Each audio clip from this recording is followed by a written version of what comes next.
বিসমিল্লাহির রহমানির রহিম। আসসালামু আলাইকুম। কেমন আছেন আপনারা? আশা করি অনেক বেশি ভালো আছেন। এটা আমার বাংলাদেশের ছাদ বাগান। দেখেন লাল জামরুল, এটা বাইরের, এখনও পাকে নাই, মাত্র রং ধরেছে।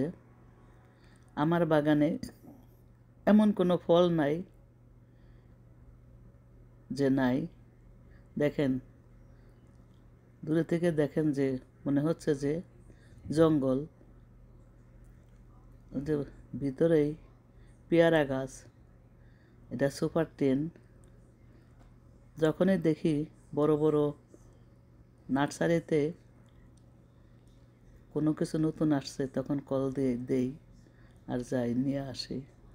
এটাই আমার নেশা ছিল। আমার আমেরিকায়ও গার্ডেন করি, সামারে দুও জায়গায় থাকি। এটা টেক কেয়ার করে আমার কেয়ারটেকার, তারে আমি সব কিছু বুঝিয়ে দিয়েছি। আজ এ ভিডিও করছে আমার মহিন, সে আমার অনেক সাহায্য করে।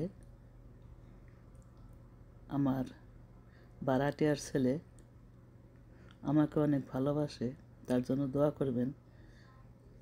আমি সব কিছু তাকে বলি, কোনো গাছের সমস্যা হলে আমারে বলে, আমি সব কিছু বলে দিই। এখান থেকে ও কেয়ারটেকার দা করায়, ভিডিও করে দেয়। দেখেন জামরুল, এটা বছর 2-3 বার হয়। দেওয়ার মালিক আল্লাহ, আল্লাহর নিয়ামত। আমরা কোন নিয়ামতকে অস্বীকার করব বলেন? এরকম সাদাও ছিল। দেখেন গাছ এত বড় হয়েছে, কেটে দেওয়া হয়েছে, অনেক ধরে। আলহামদুলিল্লাহ, শুকর আলহামদুলিল্লাহ। আমার 6-7 বছর আগে শাহিদ সিরাজ স্যার এসেছিলেন ভিজিটে। তারপর সরকার থেকে 3 বার আমি ট্রেনিং দিয়েছি।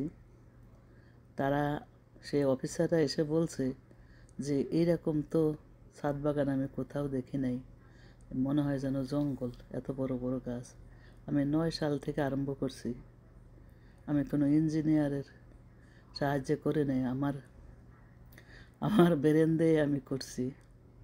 আমি ছিলাম গাছ পাগল, ছোটোকাল থেকেই গাছ পাগল। তাই ঢাকা শহরে তো আর খালি জায়গা নাই আমার, তাই ছাদের উপর করছি। 2টা ছাদ, একটা 6 তলার ছাদ আর একটা 6 তলার ছাদে আম বেশি। দোয়া করবেন। আর আমার এই ভিডিও যদি আপনাদের পছন্দ হয়ে থাকে বা ভালো লেগে থাকে, এটা লাইক দিয়ে সাবস্ক্রাইব করার অনুরোধ রইল। আর এই যে দেখছেন, এটা থাই লঙ্ঘন। বাংলাদেশে আছে কাটলিচু, কিন্তু কাটলিচু না, এটা থাই লঙ্ঘন, থাইল্যান্ডের। অনেক বড় বড় হয়, কালারটা একটু হালকা গোলাপি কালার হবে যখন পাকবে। আমি সাভার থেকে কিনেছি, টাঙ্গাইল যাইতে সাভার, আমার শ্বশুর বাড়ি সাভার টাঙ্গাইলে। ওখানে যাইতে বা হাতে নবীনগরের আগে আগে না পরে সেটা আমার সঠিক কারণ ভুলে গেছি। যাই হোক, বা হাতে বরিশাল নার্সারি, ওখান থেকে আমি অনেক গাছ কিনেছি, উন্নত মানের গাছ, দাম বেশি। আর একটা ছিল